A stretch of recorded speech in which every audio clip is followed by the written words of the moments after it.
Solawatan bisa? Bisa. Oh. Mamane.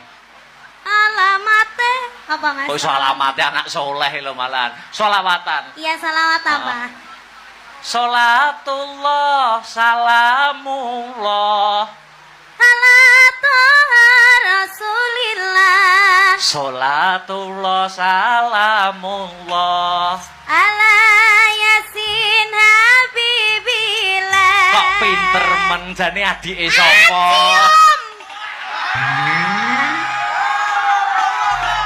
Wah, bar solawatan kok cium itu. Lah kan jare adik. Oh iya, ya adik kan di tempat umum kan ya enggak pantes saru nek cium. Di tempat umum adik, kalau di belakang kita beda lagi. Apa dong? Suami istri. Urang. Upama di nganggo syair bisa pakai syair saut-sautan gitu ya? Bisa, ya Pak Guru. Oh iya, Ini apa Pak Guru? Sopo mesti kayak gini iki? Ngawur. Lah aku mau nginceng itu. Itu wayang 18 plus. Kamu nggak boleh lihat. Iya. Syairnya bisa? Bisa. Pamane ana kayu digawe apa? Ana kayu digawe omah. Omah gede omahe sapa? Omah gede omahe Gus Ipul. Aduh. Kok pinter men adike sapa? Napa? Hah? Bedet. Iki getingku ya anggere cedak aku ngono wi lho, terus bedat dhewe ngono wi lho. Mosok mendadak leren tak bedatke anu. Ayo dilanjut bisa? Bisa? Bisa. Itu tadi kayu, toh? Kayu. Ana dompet digawe apa? Ana dompet nggo ada duit. Duit akeh duwite sapa? Duit akeh duwite Gus Ipul. Pak, nyuwun Pak. Hei! Kok apa-apa Gus Ipul le? Mumpung ketemu beliaunya kok ya. Kok ketemu Gus Ipul sing diapi-api ya Gus Ipul, soalnya sing nimbali ya Gus Ipul. Ana omah gede omah Gus Ipul. Duit akeh nggone? Gus Ipul. Gus Ipul. Dilanjut bisa? Bisa. Ana kurungan nggo adah apa? Ana kurungan nggo adah manuk. Manuk gede manuke sapa? Manuk gede manuke. Kok lambene. Kosong. Manuk gede manuke Mas Akbar. Hei! Kayak tauro. Urung tauro. Ya ora maksudnya, manuk ning gone omah kan Mas Akbar. Kutut, manuk kutut itu loh. Iya, domonge kok. Ora.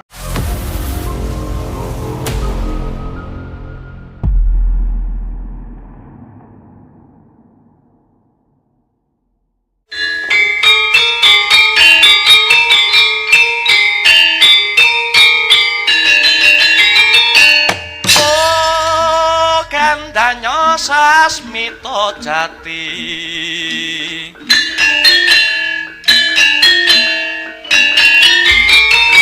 sasmito wangsiting dewa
negara wau para Pandhawa ingkang sampun wal saking dahana geni murup aning negara Ngastina ngadani wisudan ratu nenggih risang Kurupati ya Jaka Pitana kawisuda jumeneng Nalendra praja Ngastina awet den kinten para Pandhawa kang sejatine anggadhahi wewenang negara Ngastina sampun dumugi ning sirna.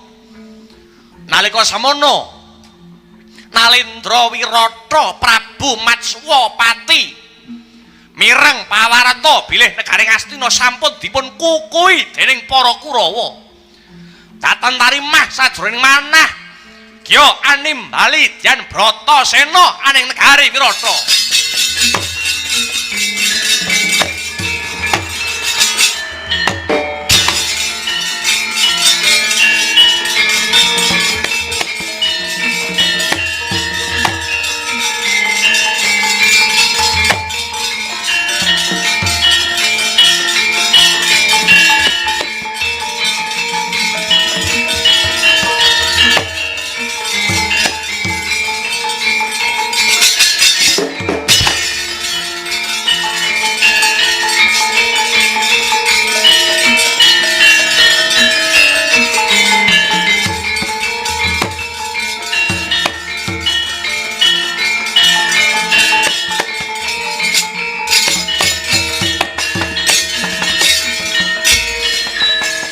Sing dupa kumalon kening ngentyasa ngapake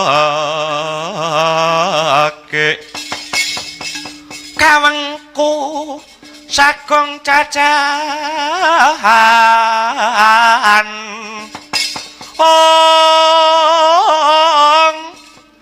kening kentyasa iki pisang resi kaneka putra Resi Kaneka putra kang nganjok saking Wiyadi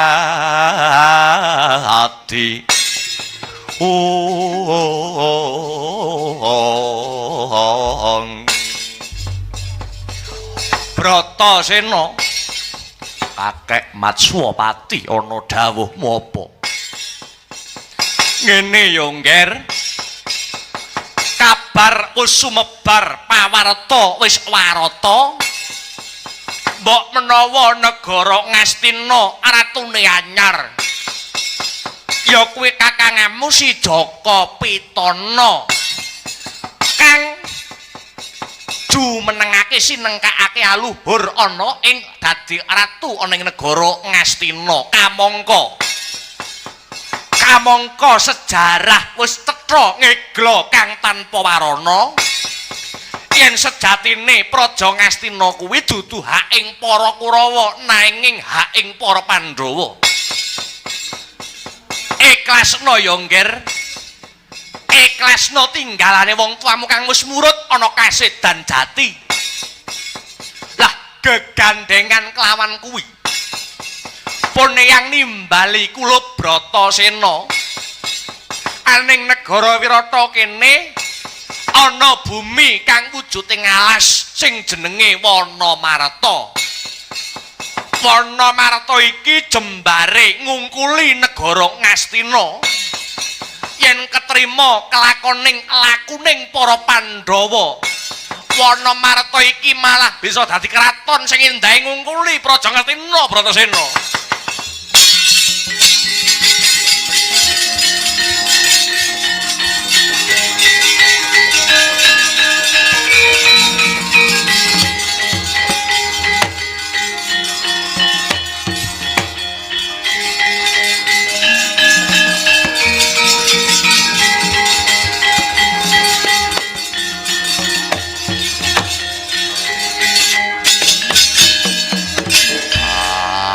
Matswapati kakekku yo kabeh dawuhmu bakal tak estokake yo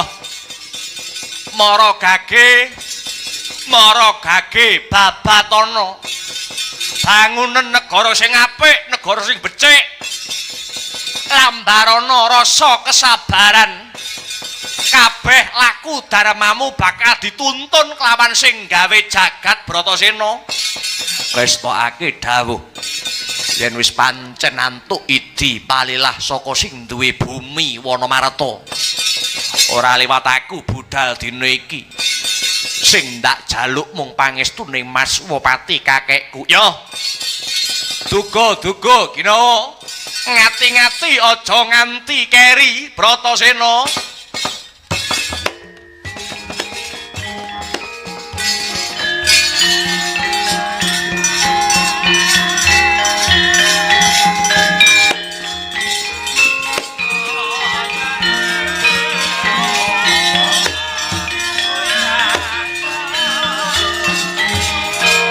Taritane satriya lenuwe kang maredi mring kautaman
Rekatodyan Bratasena kampuh poleng bang pintulu adi sarira ngawula tumangka dek wak simbar cocok yen ngandika kumalegra kaya guntur kadang panenggak Pandhawa mawa sindung yen maris wah abot tanggung jawabku nyoto negara Ngastina wis kelakon dikukuhi kelawan para Kurawa. Mukti lan orane kadang Pandhawa gumantung marang Bratasena. Gumantung yen kumbabati Wanamarta apa yen ora. Kakek abiyasa aku njaluk pandongamu. Kuntri buku aku njaluk pangestumu. Jlamprong permadilan kembar dongakno saka kadohan budal mring Wanamarta dina iki.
Bratasena.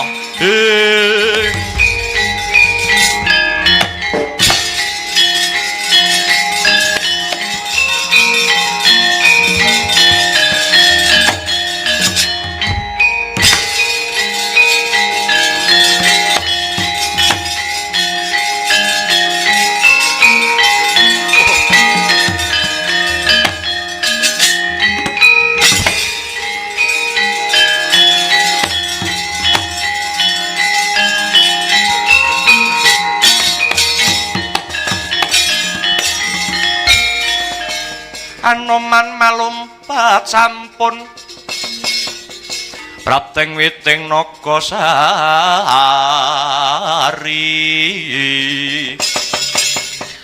mulat mangandhap katingal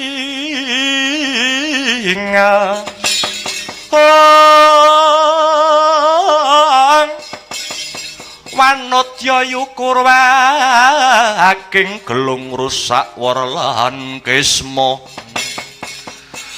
kang iga kaeksi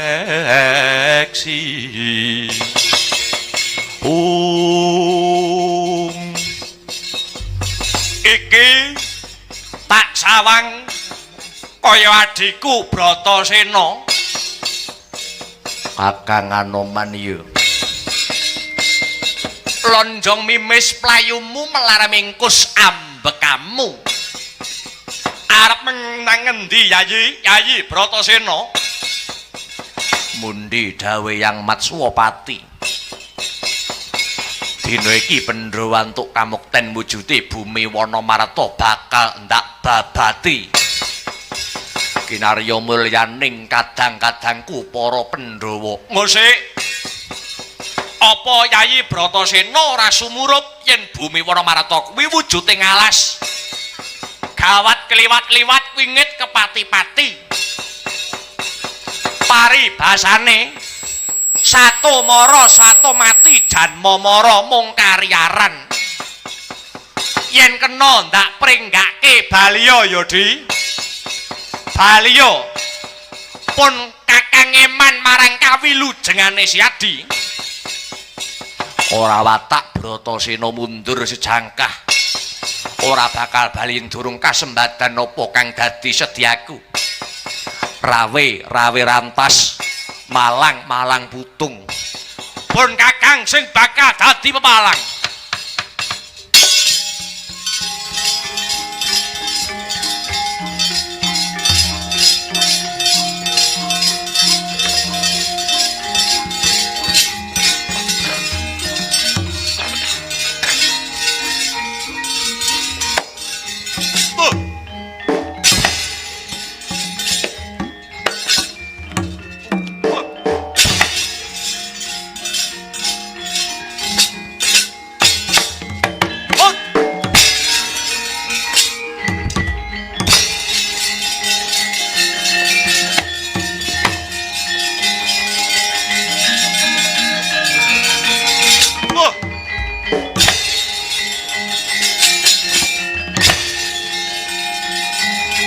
Bratasena bacut bali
ya jagat ya dewa ya Bathara kukuh bakuh tekadmu kaya Tugu Waja Bratasena.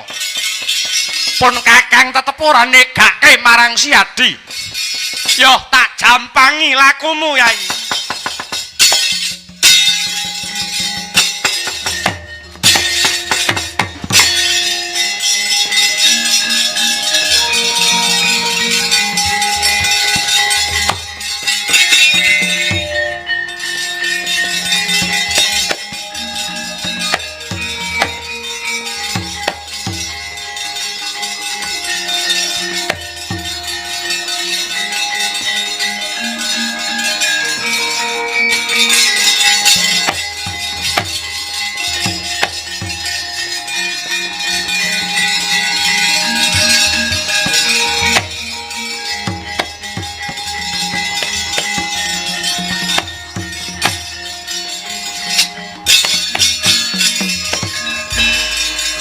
Bima wang-wang kunta kumpul patang gedhi sayang gongkoro gadanira mobat mabit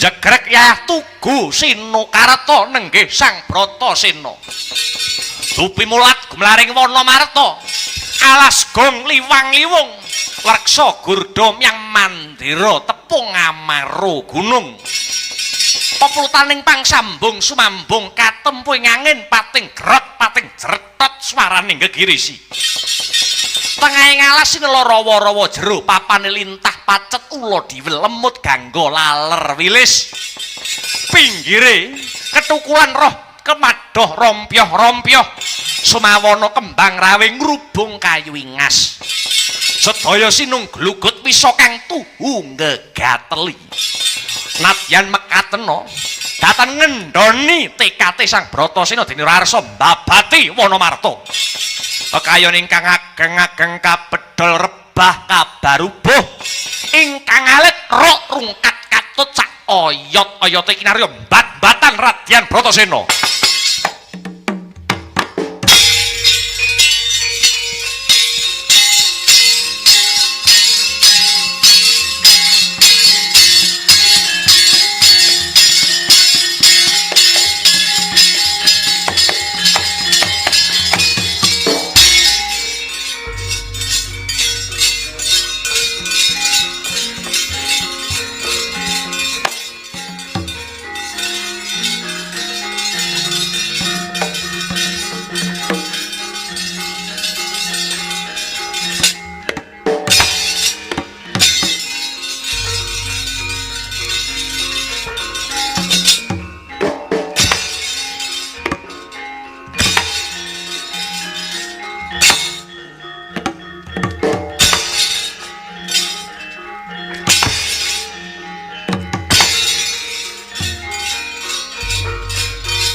saka gantining tumawa salame mong awase eling-eling salat jahat mika eling lukitaning alam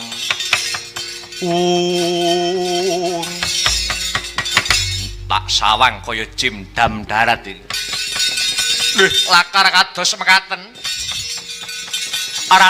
Raden Jim Jayalaga mlayu-mlayu gawe kaget ana apa ngaturi weninga Raden Karaton Kajiman Panamarta kedatengan parang muka ketekan mungsuh lakar kasinggihan wong pira namung badan sepata ijen tanpa rawang Raden gedhe lan dedeke kaya sapa sami lan babak kalian paduka sinuwun Raden Jayalaga jenenge kula miyambak inggih dereng mangertos Raden kepara kula malah kebrukan wujudipun wit-witan edan-edanan menungso bondo wani bondo nekat ngobrak-abrik keraton Kajiman Panamarta yen pancen kaya mengkono kepyakno para wadya bala Kajiman lumarisa kang dadi lakumu dikandhani luwih dhisik menungso mau kon lunga saka papan kene yen ora gelem ora sah dadak kesuwen dipateni dhuwur inggih sendika dawuh Raden budhal dina iki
ayo padha pebudhalan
paman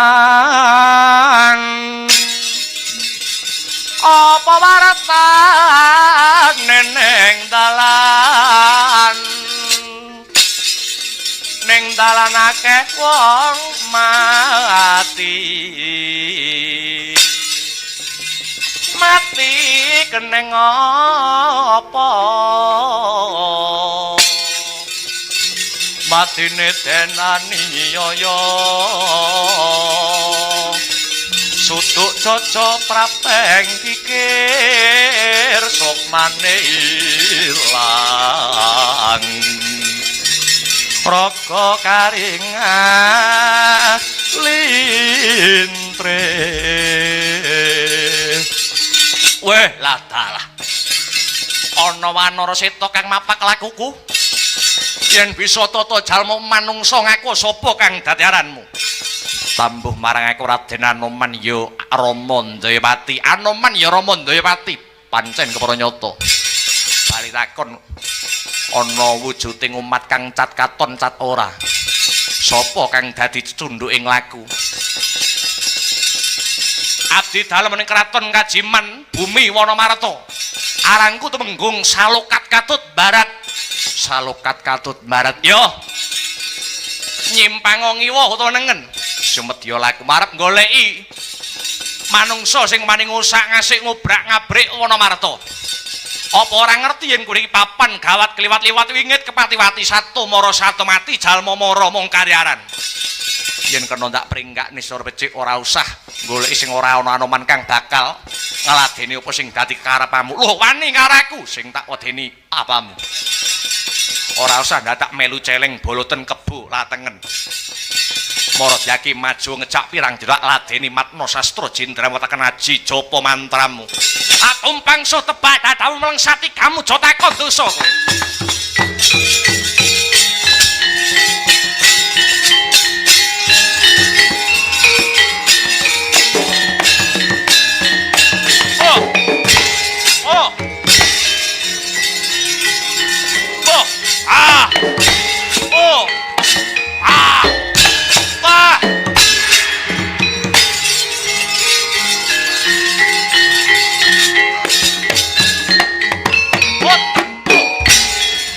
kita nyamber walang tandang Wanoman.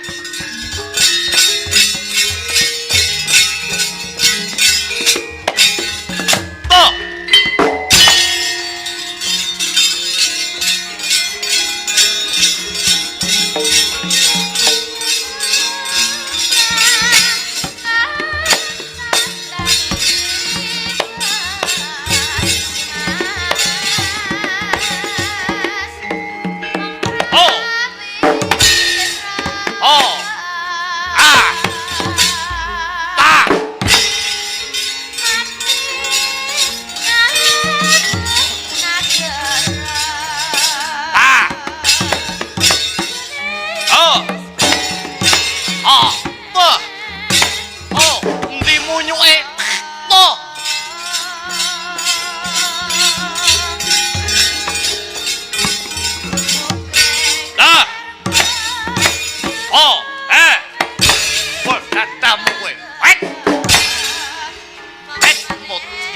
Jaluk amu.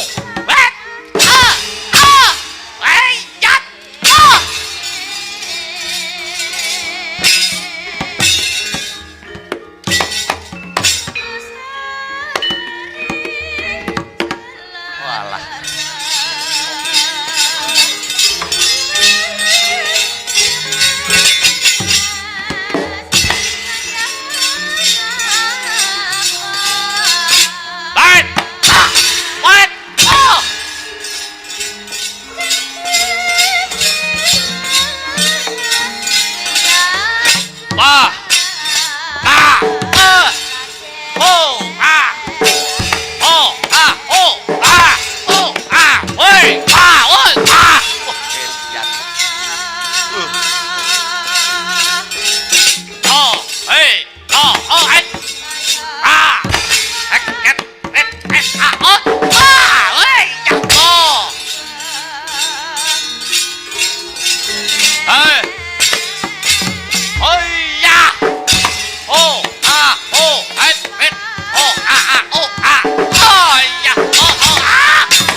Siji loro telu ambruk. Canda kepruk wiwit-witan.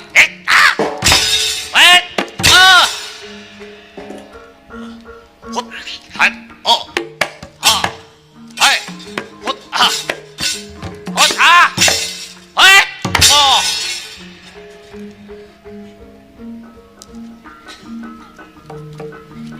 Jangan lari kamu.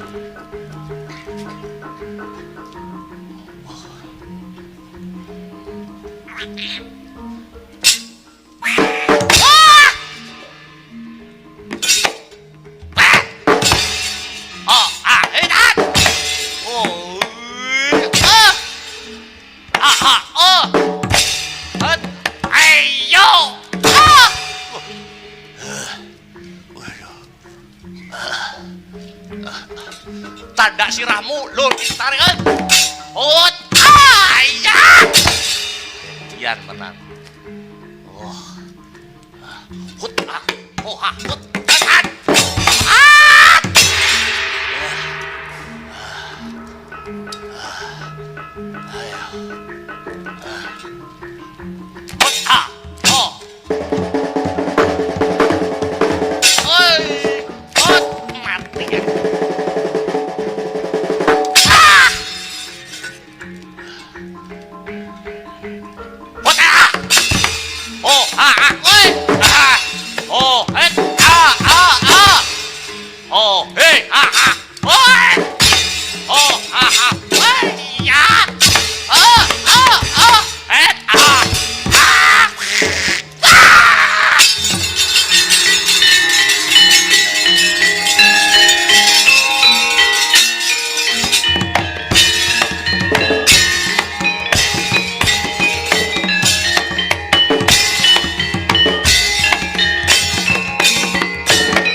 Bratasena ngendhek marang lakuku, Di.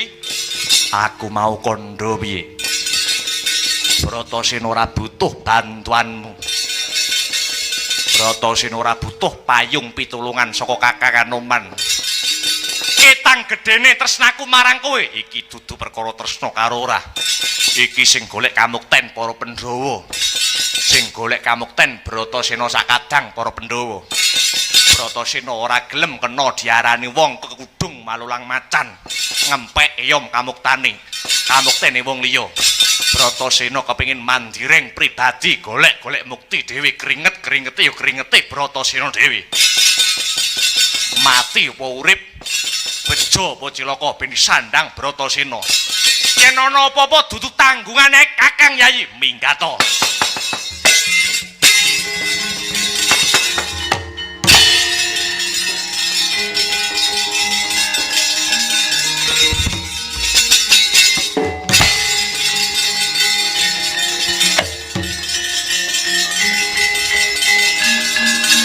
Kae menungsane.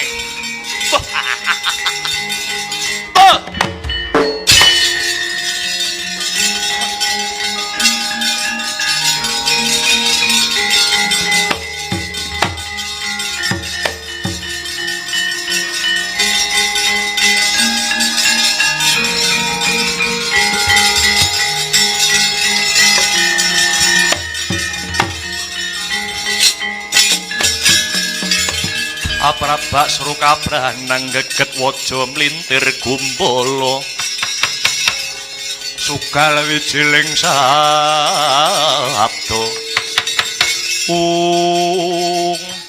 Gagah pideksa godhek kok simbar jojo pating grantong ngotot bebayune. Sapa kowe? Bratasena. Ya Raden Bima. Kowe Jin Dam Darat. Ayo Baliyo tekan kene. Baliyo tekan kene. Senadyan secara melok iki wujuding alas. Nanging iki kraton kajiwaning para Gandharwa. Minggat tekan pawan kene.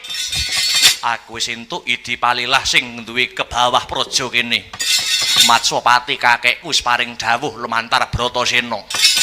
Diwene kamukten wujude bumi Wanamarta ya bumi merentan iki. Tegese aku ora bakal bali durung kasembatan apa kang dadi sedyaku tak longgo diarahmu kowe.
mati derajat apa cah ndukuh dilawan.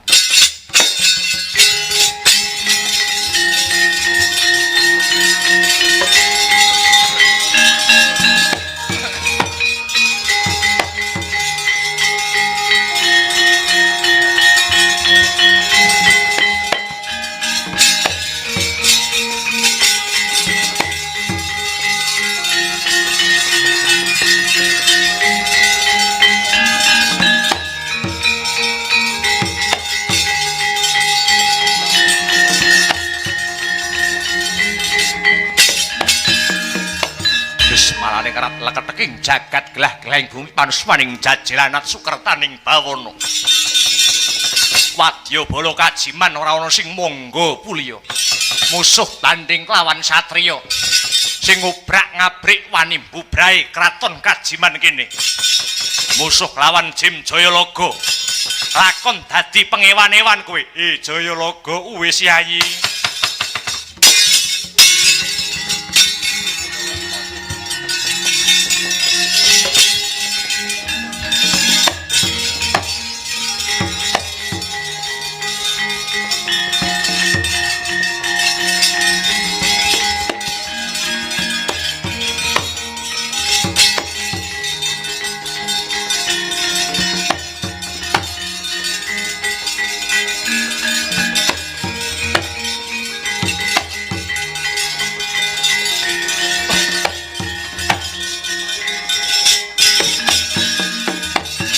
Kang Yudhistira enak kapienak. Dina iki bumi Wanamarta ketekan pagebluk kang bakal ngendhih kamuktening para Gandharwa sing mapan ana kene. Yayi Jayalaga. Piye? Sumurupa ya Yayi. Aja banget-banget anggonmu nggondheli klungguhan kang ana Wanamarta kene. Elinga ya Yayi. 1 pesti 2 jodho 3 wahyu 4 pangkat 5 donya kuwi mung purbaning kawasa kang ngawruhi. Pun Kakang lan Siadi mapan ana kene iki janjane mung nunggu ngestu padha kelawan dawing Bathara Indra yen papan kene besok bakal dadi kamuktening para satriya kang luhuring budi. Sapa satriya kang luhuring budi ora ana liya kejaba mung para Pandhawa. Mula saka kuwi Yayi, mbok menawa iki wis titi wancine pun Kakang lan Siadi bali marang alam kajiman ya alaming Gandharwa. Ya yen pancen kaya mangkono aku manut. Maradhyaki ora usah dadak kesuwen enggal dipethuki satriya kang anyar katon iki mau Yayi.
Tejo Sulaksana tejane wong anyar katon. Ngajeng pundi ingkang sinedya wingking pundi ingkang pinaka tigas kawuryan sinten sinambating wangi Sang Prabu? Raden, kula ingkang pambarepipun Pandhawa nami kula pun Yudhistira. Puntadewa nggih Dwija Kangka. Kula ingkang ratu ning para jim-jim menika adi kula pun Jayalaga jim Suparta dalah jim Nakula kang sarta Sadewa.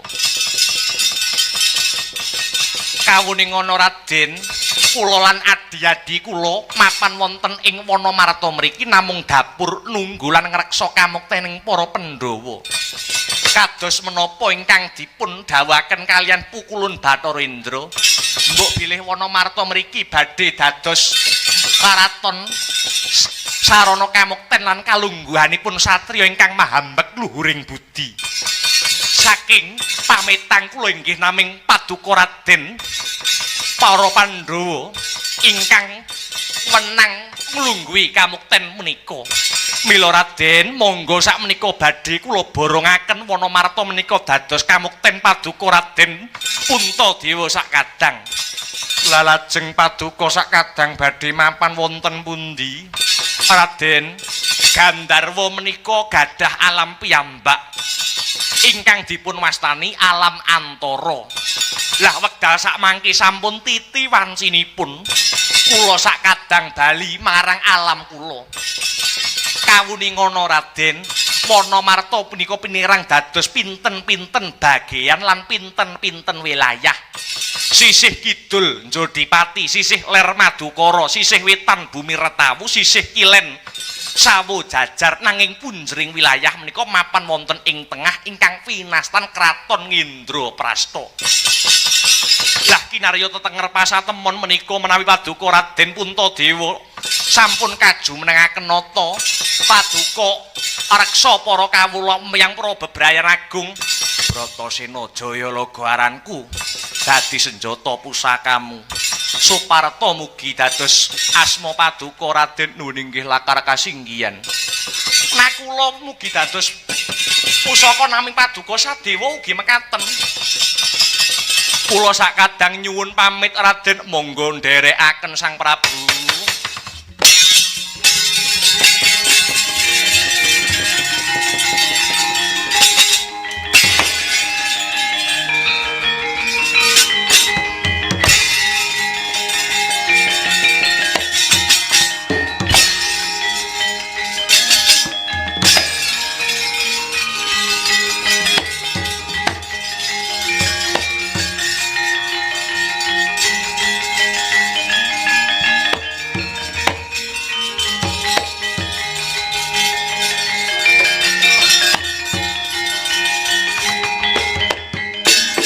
Roncat para Gandharwa bali marang alam antara. Wauta kaya mangkono ilang sipating alas. Dadi negara kang agung tur endah. Winasta negara kencana ngamarta ya Indraprasta arane. Dasare kraton Tiban gawe gegering jagat.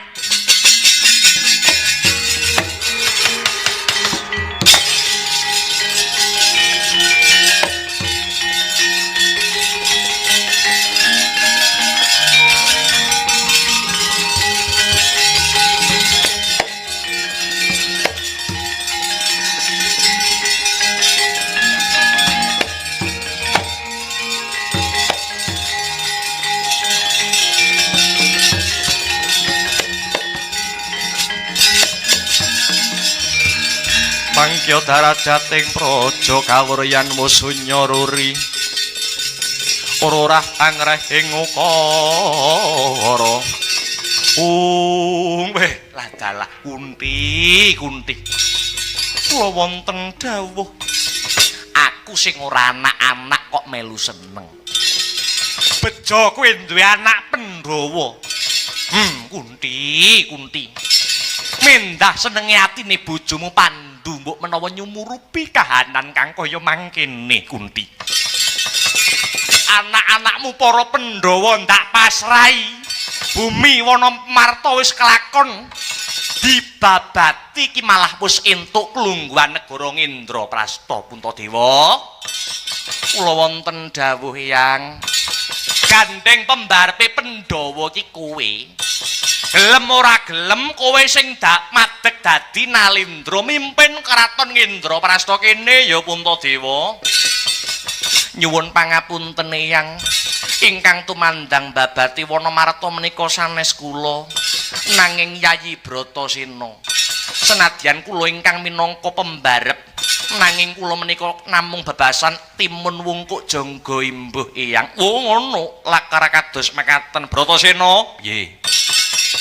Kowe sing jumeneng Nalindra ana ing Indraprasta ya ngamarta kene ya ngger. Wegah. Lho, lah kok wegah? Aku ora iso netepi syarate wong dadi pimpinan. Lho, syarate wong dadi pemimpin iki piye?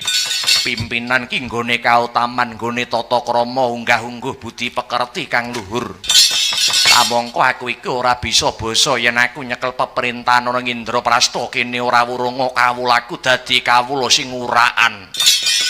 Wis tak borongke kakangku mbarep wae. Kono-kono. Edan-edanan. Mongko iki usume wong rebutan kursi. Kursi kari nglungguhi wae kok ya ora gelem. Puntadewa. Wonten dawuh Eyang, gelem ora gelem sing dadi ratu kudu kowe. Mekaten Eyang. Iya. Inggih menawi mekaten kula namung ndederek. Lah yen kowe wis nyaguhi jumeneng ratu, kowe njaluk busana utawa sandangan sing kepiye matura. Gawe mekutha, gawe praba apa kaya Kanjeng Eyang iki, gawe tropong kencana kelawan praba. Piye Puntadewa? Eyang kula badhe matur, piye? Ingkang sinebat ratu menika busananipun menapa darmanipun? Lah ya alah piye lek kumangsuli iki? Puntadewa iki ketoke wonge ora ndayani ning ngomong sak omong kok leh mentes. Ya wis, saiki karepmu piye Puntadewa? Ngaten nggih Eyang, menawi pamanggih kula ratu menika sanes babakan busananipun. Nadyan to busananipun mompyor tuladanipun Kakang Jaka Pitana nanging tetep kurang wibawa. Amargi tindak tandukipun tebih saking sipating Nalindra. Bener nggih, bener. Lah karepmu piye Puntadewa? Kula prasaja kemawon sapontenipun kemawon Kanjeng Eyang. Malah gelang lan ngangkerangan kula badhe kula lukari. Loh, lah banjur mekutane. Kula tetep damel gelung keling kados mekaten kemawon Kanjeng Eyang. Ngusik to. Kok gelung keling kok mbok ugemi iki dasarmu apa wewatonmu apa? Dwija Kangka. Nyuwun pangapunten Kanjeng Eyang. Ingkang gelung menika Kanjeng Ibu. Awit kula alit kula sampun dipun paringi gelung keling kalian Kanjeng Ibu. Menawi kula ndamel mekutha ateges kula kedah nglukari utawi ngrucat gelung keling menika. Yen kula lukari mendah kados pundi cuwanipun Kanjeng Ibu. Kula damel cuwanipun Kanjeng Ibu kula ajrih Eyang. Gadah kula namung ibu, kula sampun boten gadah bapa. Tetep kula pepundi menapa paringanipun Kanjeng Ibu kula. Upama jagat iki ana Puntadewa genep papat ana tentrem-tentrem. Aku sing ora bapake wae kok melu bungah. Ndah niya anakku cah telu lanang kabeh nek bencolenge ra elok. Wong pake rong mati kok do rebutan warisan. Aku wayange, aku gamelane, aku lemahe, trembelane tenan. Memper ngono. Ya wis, Puntadewa yen pancen kowe pangkono, kowe nganggo busana kang kaya kepiye? Monggo mangsa baranga. Awit saka tandange Bratasena nganti para Pandhawa bisa entuk kamukten wujuding Indraprasta. Senadyan kadang-kadangku para Pandhawa wis entuk kamukten, aku durung bisa lega. Sababe apa Bratasena? Apa guna lan paedahe Pandhawa urip mulya mangan enak ngombe seger yen to bapakku Pandhu bapake para Pandhawa isih nampa pasiksan ana Yomani Loka.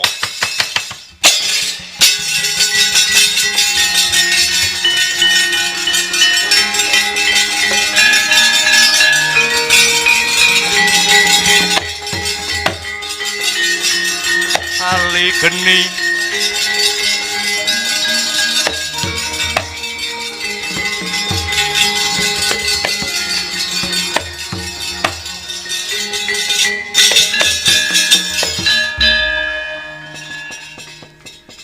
kaki muka kawruhana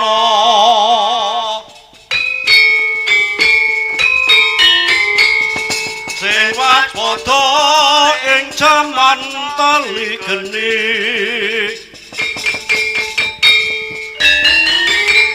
kahanan hara gumuruh kontrangkan tring prajanma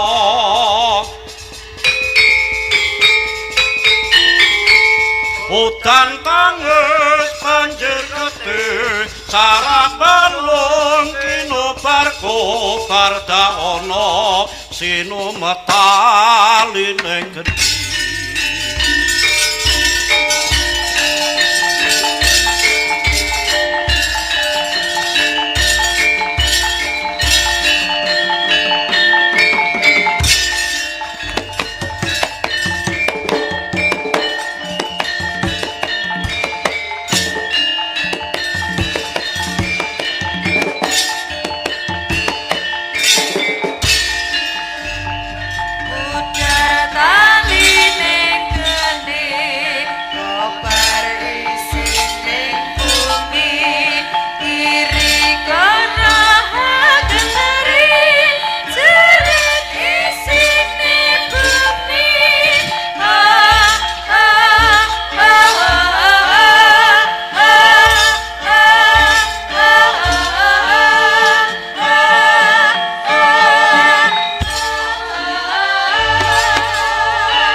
Langening kalang iwan aglar pandamuncar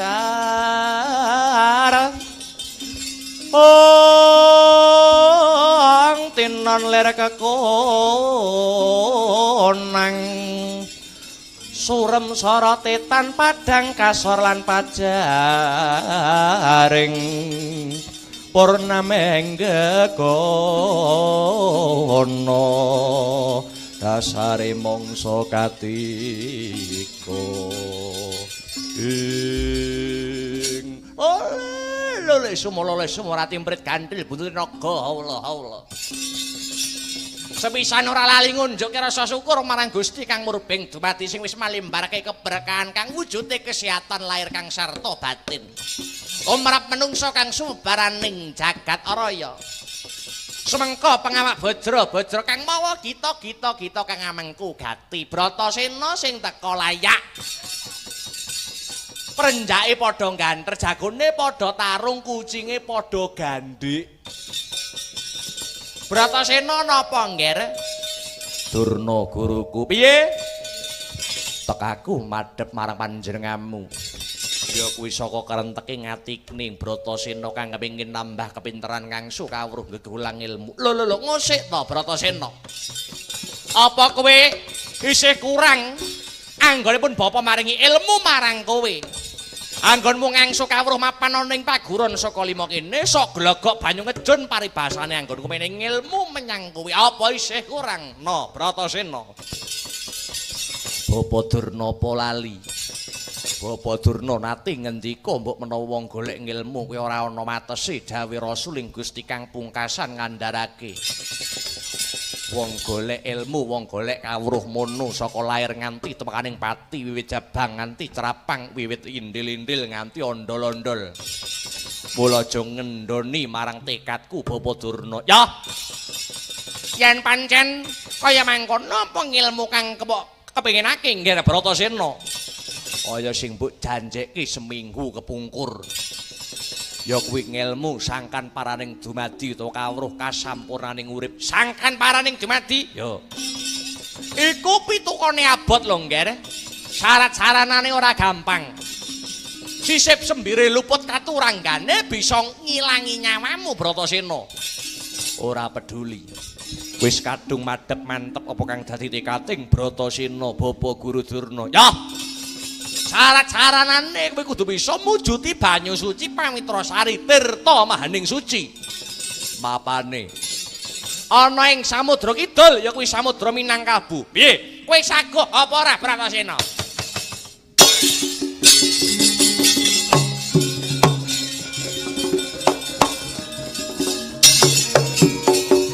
Karetaning satriya linuwih kang maradi mring kautaman tan pegat mring pangestine.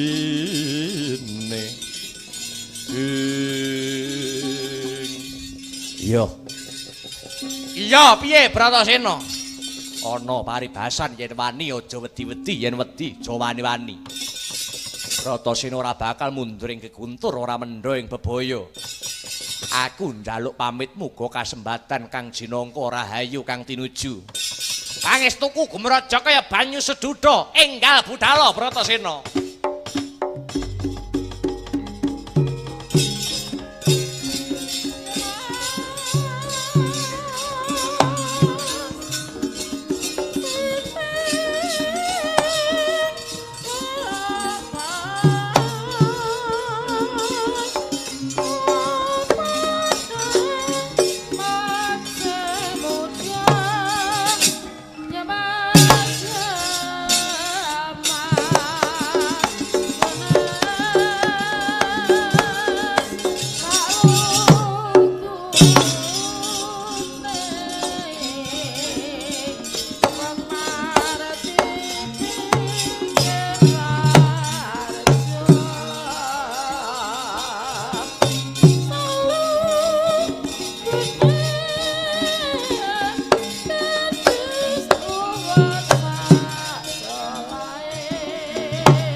Samudra Minangkabau.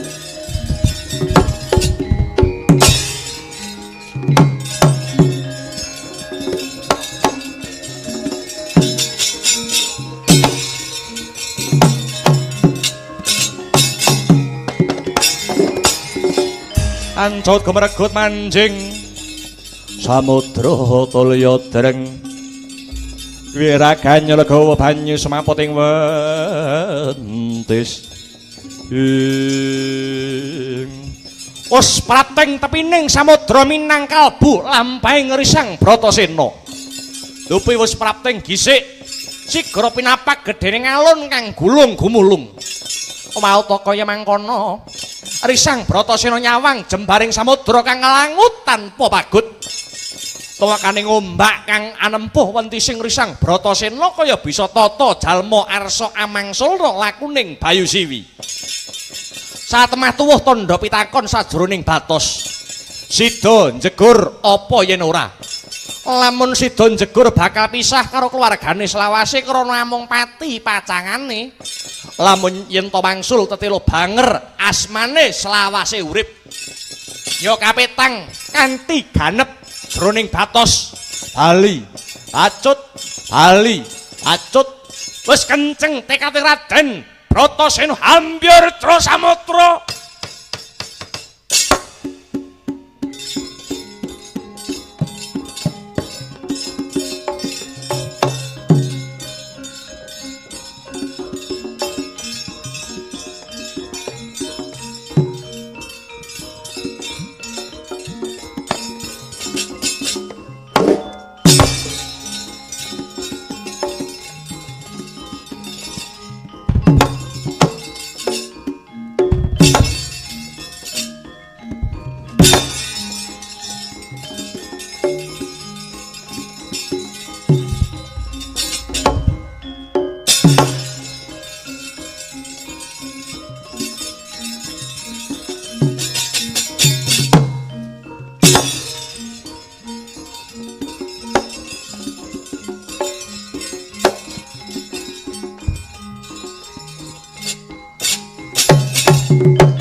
Angaka galak melap nenggih risang naga Nabatnawa pitung bangkate ngetal gedene mencorong mripate mawa sungu mijil nyembur geni sak klopo-klopo teko tabone dupi priksa Radyan Bratasena ingkang kumambanging warih mangkrak krura sru manaut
Nganggo belanggane risang Bayu Siwi tutuk angakep pentis kang kering saya raket panggubele saya rapet panyakote nganti sang Bratasena pepes kekes hangles bayune nganggo prasasat Pustumaka Lena ya ngetok karosan kang pungkasan grayah-grayah kang asta modot punang Pancanaka mengkang tutuk ing sarpa nganti sigar dual-dual dadilan patine samudra banjir getih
Prabata mirah ingsun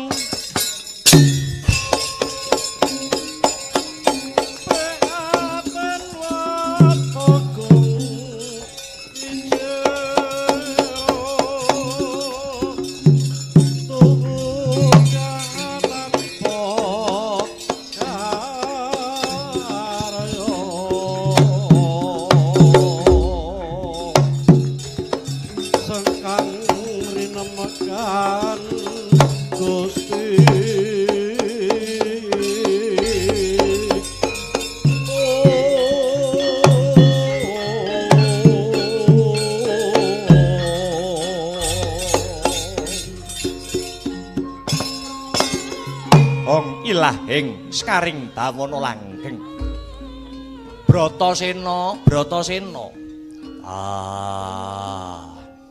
ana bocah bajang kang kumambang teka kumaki tembunge dene wis weruh karo aku kowe kuwi sapa Bratasena ulun iki kang kita upadi bebisik ulun Bathara Ruci ya sang Marbudengrat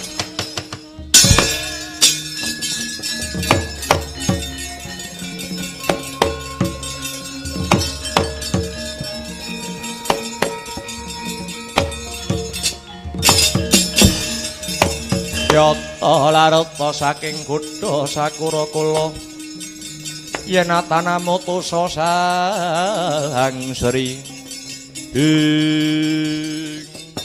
pangabekti kula kunjuk pukulun iya ya ngger wis ulun tampa Bratasena mangerti aja to kita gampang memangan yen durung weruh apa to kang kita pangan aja to kita gampang manganggo yen durung weruh apa to kang kita nggo lan aja to kita gampang lelungan yen durung weruh dunung ngendi kang kita jujuk kula namung mituhu dawuhipun guru ya awit saka pitaya kita marang guru nganti kita bisa ketemu marang jeneng ulun kang kita padi banyu suci pawitra sari tirta mahaning suci ku amung pralampita kang ateges ati kang suci lan rasa kang wening sapa wong kang kepengin sampurna uripe pancen kudu weruh kawruh sangkan paraning dumadi kang warah ing tata dharma luwih jlentre manjinga guwa garba ulun caranipun kados pundi pukulun paduka namung alit kula rawa birawa kados mekaten aja to mung kita jagat iki yen tak kersake bakal mebuane nganggo ulun wis ngger mlebu metu talengan kiring ulun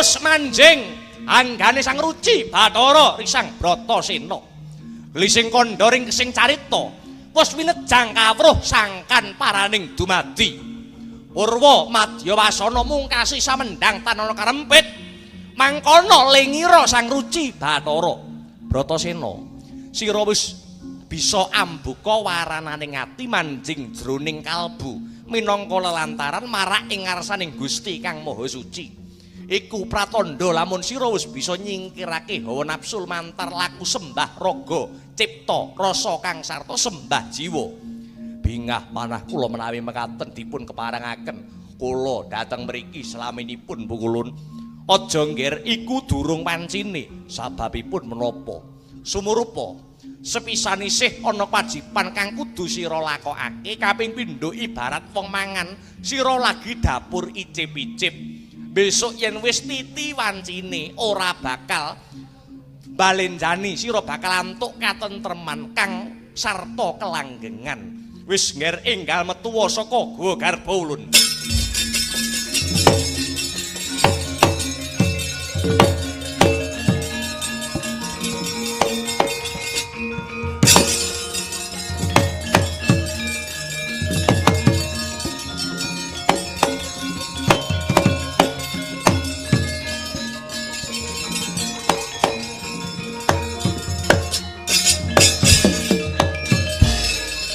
Narya tondo tetenger kita wis ketemu marang ulun rambut kita wis ulun gelung winangun minangkara candhi rengga ndek ngarep dhuwur mburi kang ateges kita wis dunung sapa kang kudu nyembah lan sapa kang kudu sinembah lan sekabehane laku dharma kang kita tempuh iku unduh-unduhane maguru salokane margane weruh sarana takon margane bisa sarana tetiru wis kulup enggal baliyulun sajiwa marang kita gethok tularna ngilmu sangkan paraning dumadya kasampurnaning urip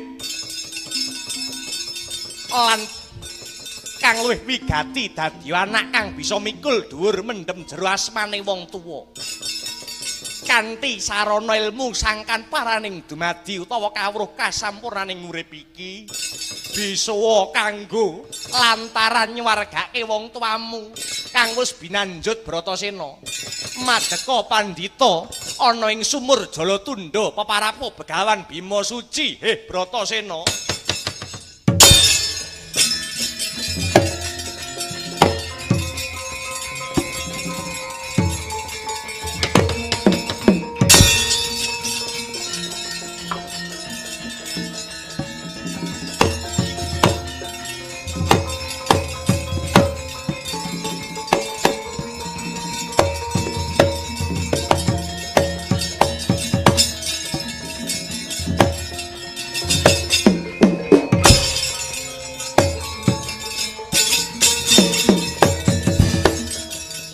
Bote pandam sumulung hamadangi Tropasareyan ngenani wadana katon remu kalingan ingkang ngangkrangan Sang Dyah Manah Hengkung semung keming guling sang kakung hangrerepo ing Kegawan Bima Suci kang mesanggrah aning pertapan Arga Kilasa ya sumur Jalatundha ya mejang kawruh sangkan paraning dumadi gawe gegering kayangan Suralaya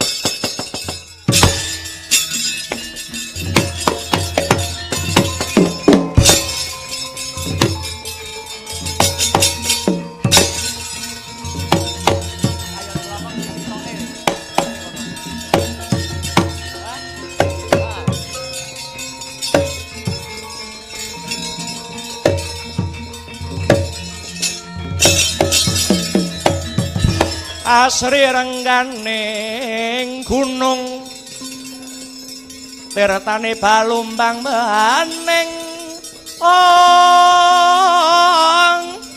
sekar jinembengan ong ngebaki kang sari-sari ong Yaya Taman Harga Suka ungyaning putri mandili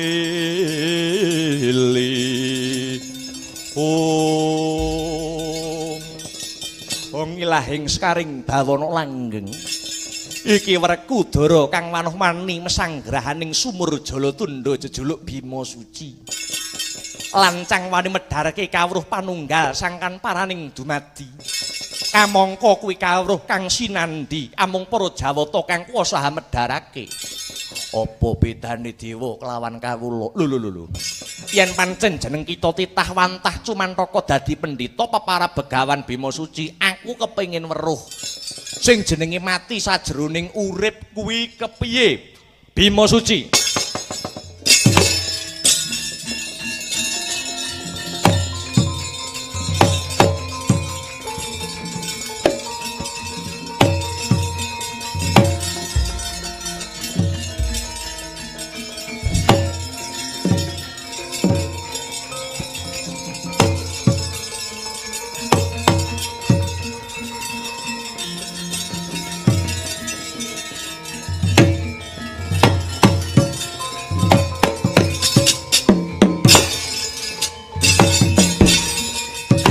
Long-longeng driya mangu mangungkung kanduhan rimang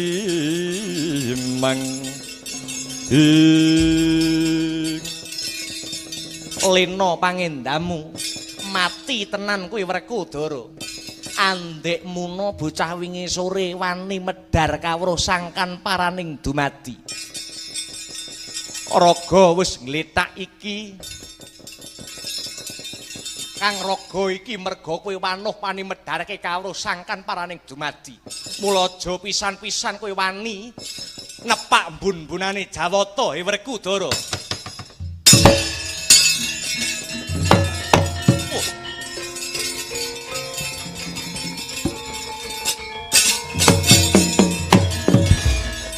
raga wis ngletak iki ana wewujudaning Werkudara isih ngadeg jejeg iki sing jenenge mati sajroning urip raga jati isih bisa sak pejagong kelawan sukma jati kowe sukmane Bima Suci kapara nyata yen pancen kaya mangkono aku kepengin weruh meneh sing jenenge pati sajroning pati iki kepiye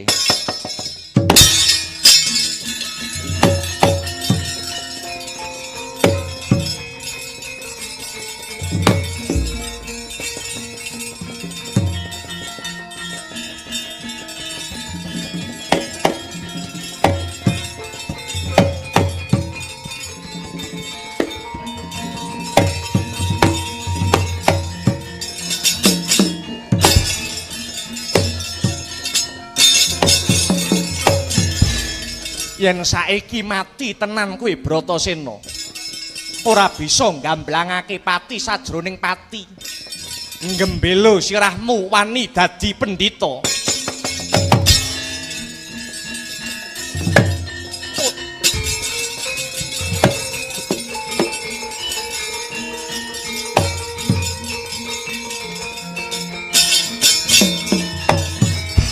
Waduh, abot sikilku arep jumangkah. Kaya ana sing banduli kelawan watu gilang sapa iki? Sing gondhele aku Bima Suci. Loh, ana swara kok tanpa rupa, ya iki kang mapan ana alam gaib. Sing diarani pati sajroning pati. Titah lamun wis pana babakan panunggal lan kasampurnan bakal cinaket kelawan Hyang Maha Gesang sejati. Mula kowe dadi ratuning dewa tumindak maja sak wiyah-wiyah. Apa wae kang kumlip ana marcapada kuwi titahing pangeran. Senadyan raga jati lan sukma jati wis tumeka pati, rasa jati sipate langgeng ora bisa tumeking sirna. Bima Suci balekno aku Bima Suci.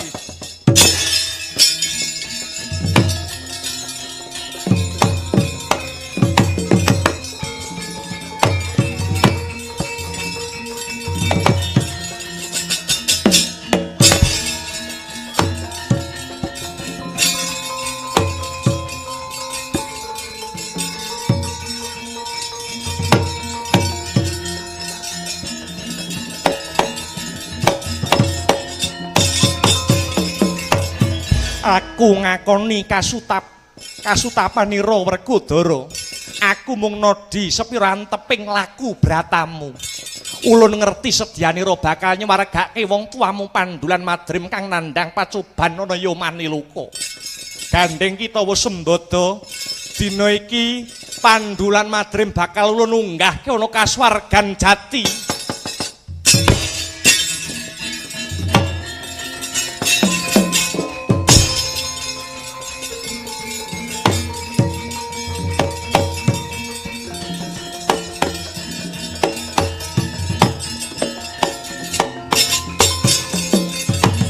Adiku di Werkudara, si adi kang wis pana babakan kawruh panunggal. Pun Kakang Dwarawati besok tulungana lamun bakal sowan marang ngersaning Gusti kang akarya jagat Yodi. Dudono dalan sampurnaning patiku ya Yayi.